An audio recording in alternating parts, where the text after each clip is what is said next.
Dear friends, an engine lost in the South American jungle was found after 30 years. A tree had grown through its chimney and hornets nested in its firebox. When mended, it gave service for 30 more years. The Duke was lost too, not in the jungle, but in his own shed which a landslide had buried. Not long ago he was dug out and mended. His own railway had been pulled up, so he is now the thing controllers, the author. Duke looks like a real engine called Prince. You can see Prince running on his own railway at Porthmadog in Wales. Small railway engines can be seen at Reverend in Cumberland.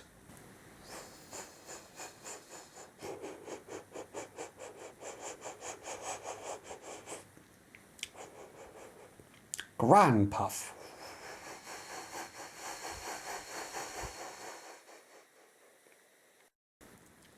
Once upon a time, 3 little engines lived in their own little shed on their own little railway.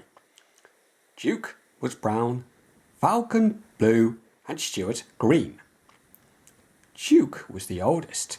He had been the first engine on the line, and named after the Duke of Sodor. He was proud of this and wanted everything just so. Whenever the others did anything they shouldn't, he would say, "That would never suit his grace." Other engines came and went, but Duke outlasted them all. Stuart and Falcon used to call him Granpuff. Duke was fond of them and tried to keep them in order. They were fond of him too, as he was so wise and kind. But they did get tired of hearing about his grace. Sometimes they would wink at each other and chant solemnly, "Engines come, engines go, Granpuff goes on forever." "You impertinent scallywags," Duke would say indignantly. "What are young engines coming to nowadays?" "Never mind, Granpuff. We're only young ones." "Well, you better mind, unless you want to end up like number 2. "Oh, Granpuff, whatever happened?" "Number 2, said Duke, "was American and very cocky. He rode roughly and often came off the rails. I warned him to be careful. Well, this ain't bad," he drawled. "In the States we don't care a damn for a few spills." "We do here," I said, but he just laughed. But he didn't laugh when the manager took away his wheels and said he was going to make him useful at last. "What did he do?" "He turned him into a pumping engine, that's what. He's still there, behind our shed." Stuart and Falcon were unusually good for several days. Stuart and Falcon became useful engines, and all 3 were happy together for many years. But hard times came. The mines closed one by one, and the engines had little to do. At last their line was closed, and people came to buy the engines. "We'll take Stuart and Falcon," they said, but no one wanted Duke. They thought him too old. "Cheer up, Granpuff," called Stuart as they went away.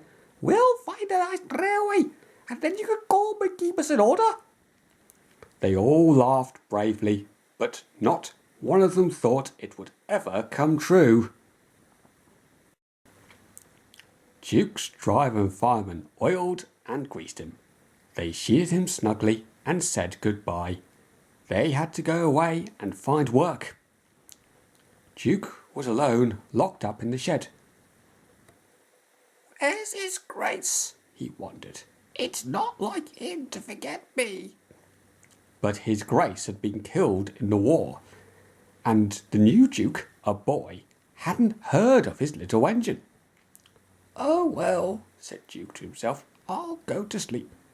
It'll help to pass the time." Years passed. Winter torrents washed soil from the hills over the shed. Trees and bushes grew around. You wouldn't have known a shed was there, let alone a little engine asleep inside it. Have you guessed about Stuart and Falcon? Yes, you're quite right. They came to the Thing Controllers Railway. He gave them new coats and new names. Stuart became Peter Sam and Falcon Sir Handel. They prefer their new names. That was a long time ago, but they never forgot Granpuff and often talked about him when alone. They were excited to hear that the Duke was come to Scar Louis and Reneus' 100th birthday, but most disappointed with the Duke who actually came, for he was only a man. But we'll say no more, or we'll spoil the next story.